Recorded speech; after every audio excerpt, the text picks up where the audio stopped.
third base. I mean, I just was like, okay, did we get there fast enough, or was the relay a little bit off? I didn't watch it that close, but overall, I thought Gavin Floyd actually threw a good ball game. I was quite, really pleased with Gavin Floyd, even though he got the loss. All right, if you have a question for Todd or for Bill, log on to csnchicago.com, click the Submit Comments and Questions tab. We call it our Coors Light Submit a Question segment, and we'll try to get some in before we get out of here on the post-game show. Let's talk Aramis Ramirez. He has been much better the last 2.5 or 3 weeks, and today he hits the big home run.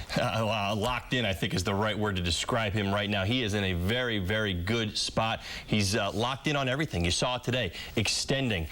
The key, I think, to this entire situation is his willingness to go deep in the count. So many times earlier this season, we watched him go up there, at times hit balls hard. His average really has never fallen below 280. Maybe a couple times he got down near to 270, but he was getting his hits, but he was swinging so early in the count. Right now, he is so confident. He's sitting on his pitches. He's waiting for his pitches, and he's not missing his pitches. Right, that was our Sports Authority play of the game, and you see the pitch there. And Bill, he really didn't look like he got a great swing on it, but he's a pretty strong guy. No, that just tells you what kind of strength he has. He basically was a little off timing-wise. We call it off in the timing part, but he has enough strength in his arm just to flick that bat. And yeah, I mean, this guy's got, what, 300-plus home runs? He's going to get it. I'm really surprised the White Sox are giving him anything to swing at. If he's the only home run hitter he got besides Pena, we get back to that old scenario. There's a guy you don't want to make a mistake on. And I'm not saying we made a mistake, but you got to be careful with guys that are really on a roll. I think he's had, what, 7 or 8 home runs in the last 10 games? Yeah, you've always talked about you pick out 1 or 2 guys in the lineup and you go, okay, somebody else may beat me. Those 2 will not. Well, you do your best to make them non-factors in the ballgame because you recognize that they're hot. They've put themselves in good positions in the box. They're very, very confident. You see it. Aramis is beaming. From the minute I got there today, before the pregame show, you just watch his routine. You can tell he's in a very, very good spot right now. He knows he can hit anybody, closers, starters, indifferent. All right, time to hear from Rodrigo Lopez. Today's winning pitcher had a great ball game for the Cubs. It really came unexpectedly. I was able to change the speed and good location. I think the execution helped me a lot. I think I was pretty concentrated in this kind of games. Really keep me focused, and I was just trying to execute my pitches and my game plan, and I think it worked. Talk about your hamstring you tweaked, body center? No, well, it was kind of crampy up in the last inning when I was walking out there. Once I get loose, it was fine, but I was walking back and started to feel it again. So I knew I got my pitch count was pretty low, but I feel I need to be honest and let him know. And besides, I think we got all the bullpen, and having all those guys on the 7, the 8, and the 9, I think it's a good combination. But I think I feel more like being honest, and this is a team, and and there's no heroes here. So I think it feels just like to say what was going on, and I think that was the right thing to do. Sounds like you're going to get a good opportunity, several starts in a row. What does that mean for your game? Well, definitely feel better being the rotation, and I think it's what I've been doing most of my career, so it made me feel more comfortable. It's something that I think give me more confidence, and also give me the chance to study most of the batters and have a game plan, which is different when you're in the bullpen. So I feel definitely much better about it, and I was just going to try to do my best to help the team. But does this game feel a little different just because it Sox Cubs and it means so much in the city, or is it just kind of just another out? Well, no, really. Like just as you say, it's a different feeling as well. Like when we played the Yankees, something like that. I mean, you're always trying to give your best effort, but I think the fans are pretty into it. There's a lot of energy out there, and it's the pride of the team in this city. So it kind of keeps you the extra on you and keep you more focused and try to go out there and battle. I mean, that's good matches that I would like to do, and while you compete. All right, Rodrigo Lopez, today's winning pitcher. It's time for us to head back out to the friendly confines of Wrigley Field. We bring in Comcast Sportsnet contributor, former Nationals and Cubs manager, Jim Rigelman. And Riggs, you look at the game today, and you and I in the pregame did not expect Rodrigo Lopez to be as dominating as he was. Both starting pitchers, though, had pretty good games. Your thoughts on what you saw? Well, you're right, Cap. You know, both pitchers pitched well. Rodrigo Lopez was just amazing. That was a great performance. The word that comes to mind is crisp. You know, it just seemed all of his pitches were crisp, down, sharp, and a very tough lineup, a hot lineup there with the White Sox that he held down, and a great performance when the Cubs needed it. Hey, Jim, Todd Hollandsworth. Give us an idea. You got to see all 3 games this weekend. Tell us a little bit about where you think both of these clubs are at right now. Well, you know, before the series, I felt that this would be a great time for the Cubs to get it going a little bit, go into the All-Star break, get a little better feeling about themselves, and hopefully this game will be the impetus for that. The White Sox, I just feel like, are a club that's the American League Central is really going to have to deal with. They have not hit their stride. They're playing pretty good baseball, but they're about 3 games out, so I think that spells trouble for Cleveland and Detroit, because it's a good ball club that hasn't even really come close to maximizing yet, and I think they're going to do a great job. I think after the All-Star break, they're really going to be tough in that American League Central. Riggs, you watched Starlin Castro up close for 4 days while you've been in the Windy City. Now that you had a chance to see him, he's going to the All-Star game. He just turned 21 years of age. Give us your thoughts, your scouting report on this young man.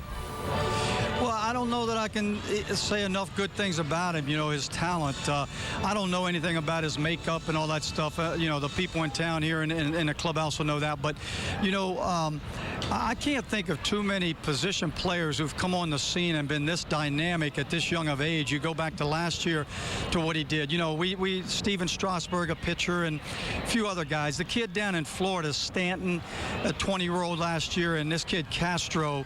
It's just amazing how they've stepped in here and they look like they're right at home. This kid's got a chance to be some kind of special player. Today, Aramis Ramirez able to muscle one out. It turns out to be the big hit in the game, the 2-run home run that gave the Cubs a 3-0 lead. Looks like he is starting to get back to the form as a run producer that he was missing for a couple months. What's your take on Aramis? Yeah, no question. You know, when you play the Cubs, when you're in that other dugout, Aramis has really been the guy for the last few years that you say, look, let's don't let this guy get hot, and if he is hot, let's be careful with him, because he's a run producer. The ball really jumps off his bat. You see what he does on that low ball, gets some extension and elevates it in the air, and he's just a fine hitter. He's really an underrated third baseman, and you know, he's going to get hot for this club, and it's what Mike Quaddy needs. He needs Aramis to really get it going and finish up strong before the All-Star break. This ball club needs to feel good coming out of the All-Star break.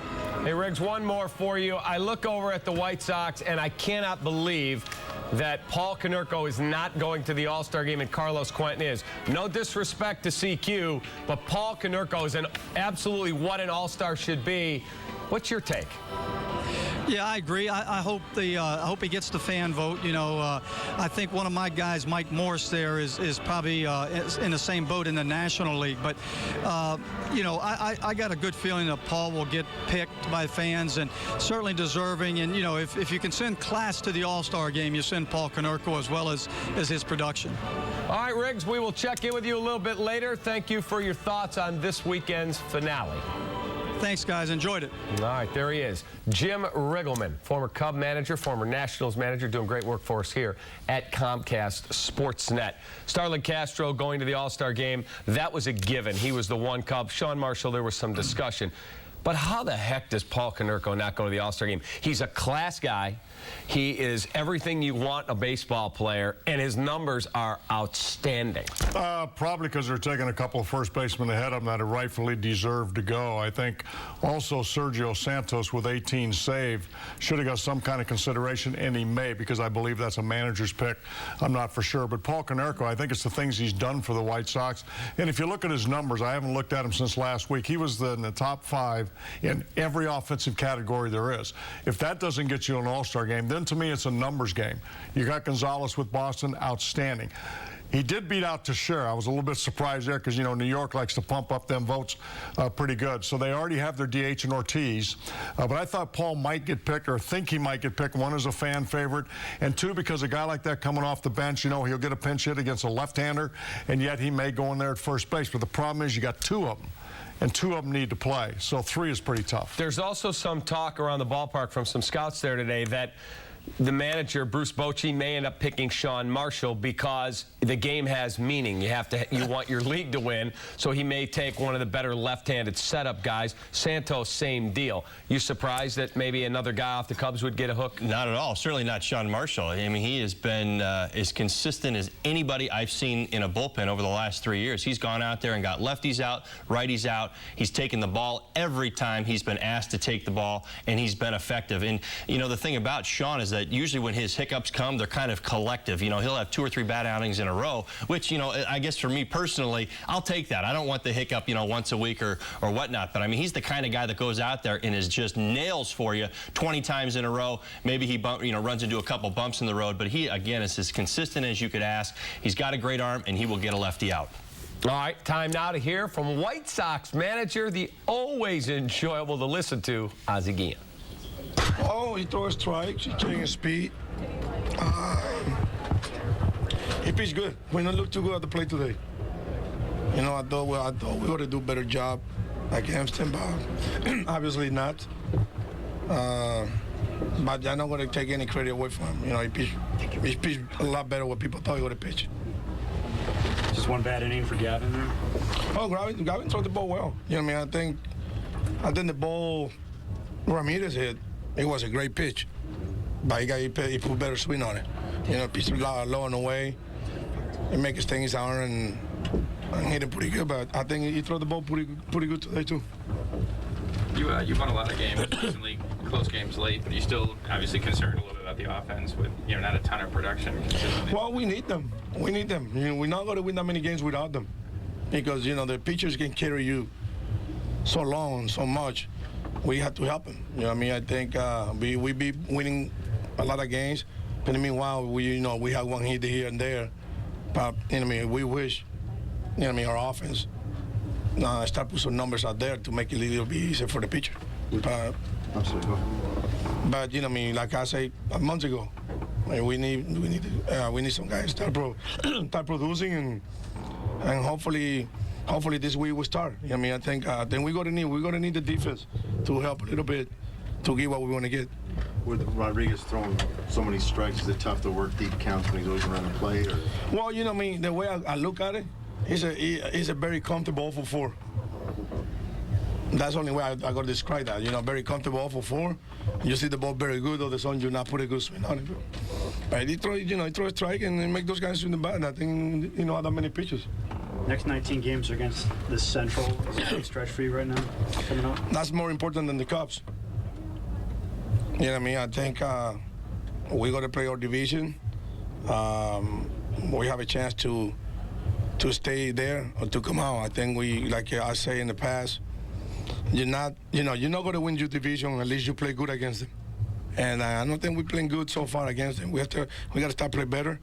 Hopefully we do it, but that's a very important stretch for us. Ozzie Dunn made contact today. Are you seeing any improvement? Oh. Adam Dunn. Oh yeah, he put the ball in play 3 times.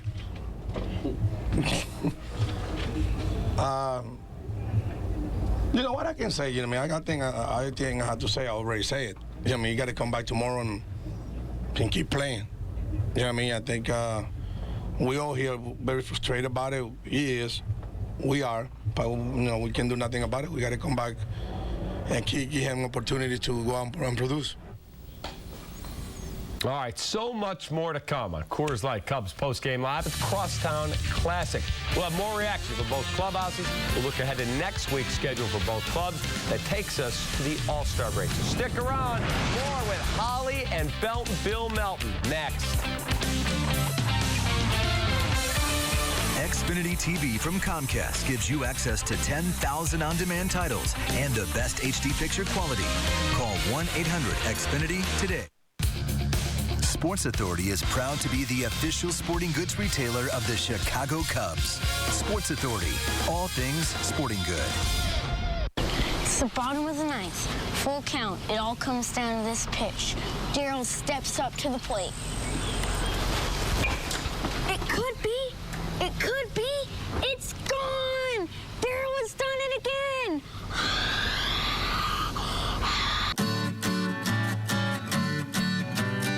Everything baseball. Sports Authority, all things sporting good. Proud supporter of Backyard Dreams and the Chicago Cubs.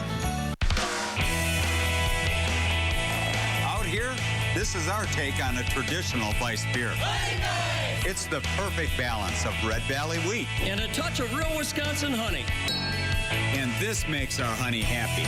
Oh, my honey's really happy. I'm Jake. I'm John. And we're Leinenkugels. And we're brewing up a batch of perfectly balanced honey Weiss just for you. So join us. You're going to like it out here. I look good, I look good, I look exactly the way you wish you could. I look good, I look good, come on, right, come on. I look good, Ready, left? What's gonna be? Everybody ready? Everybody warm, ready? Okay. I go with the wicked. He wants the lefty.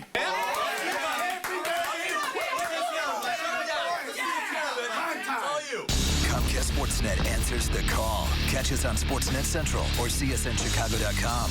Comcast Sportsnet, fans' best friend. This summer, Chicago baseball lives on one channel. Comcast Sportsnet. More Cubs and Sox games than any other network.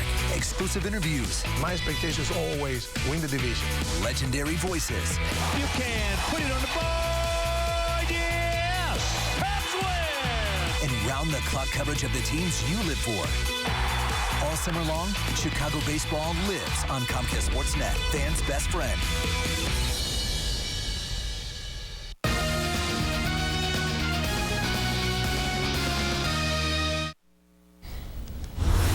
Time now for our Four Seasons heating and air conditioning. Who's hot and who's not? Who's hot? How about at home this season? Adrian Gonzalez, dirty, a 380 with 7 bombs and 31 plated.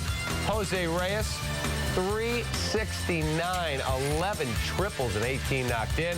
And Mariano Rivera, yet to allow an earned run at home at New Yankee Stadium in 13 saves in 20 innings. Who's ice cold? How about Danny Ugla, $174 at home with 40 punch-outs. BJ Upton, $163 and 40 punch-outs.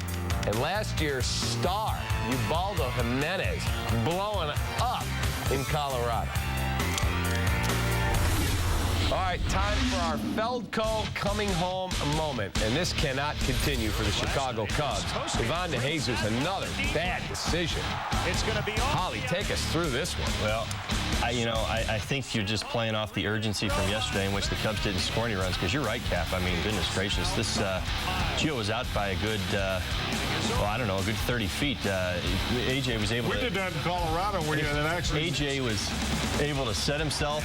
You know, he was able to read his slide right there. I mean, you've got Barney, you've got Castro, you've got one of the hottest hitters in the National League coming up right after that at Aramis. I mean, I don't care how many outs there are. You got your best guys coming up. That's a situation where you got to hold them right there. This play just can't happen. You have 4 guys thrown out on the bases in Kansas City last weekend, where you have a great throwing outfield. This one, I mean, not even close. You had another one the other day. I think Reed Johnson was gunned down at the plate. At some point, they're going to have a discussion with the third base coach. Well, we weren't scoring any runs. So what happened in Colorado, we had Carlos Quentin on third base.